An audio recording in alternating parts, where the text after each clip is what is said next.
আমার রান্নার রেসিপি তো তোমাদের ভীষণ ভালো লাগে, তো চলো আজকে আমার মায়ের হাতের পাবদা মাছের রেসিপি আমি তোমাদের সাথে শেয়ার করছি।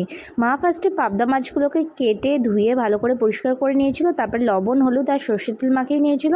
তারপর কড়াইয়ে তেল গরম করে একটা একটা করে প্রত্যেকটা মাছকে দিয়ে কিন্তু ভেজে নিয়েছিল। এখানে মা শিলনোড়াতে সর্ষে বেটে নিয়েছিল, সাদা সর্ষে।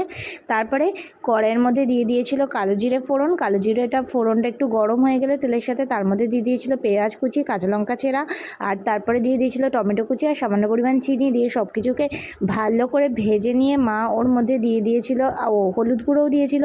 তারপরে ভেজে নিয়ে তার মধ্যে দিয়ে দিয়েছিল হচ্ছে সর্ষে, মানে সাদা সর্ষেটা, তারই দিয়ে দিয়েছিল সেটা সর্ষে মশলা ধোয়াটার জলটা। তারপর দিয়ে দিয়েছিল জিরের গুঁড়ো, দিয়ে একটু ভালো করে ওটাকে ফুটিয়ে নিয়ে মা তারপর ওর মধ্যে দিয়ে দিয়েছিল পরিমাণ মতো জল।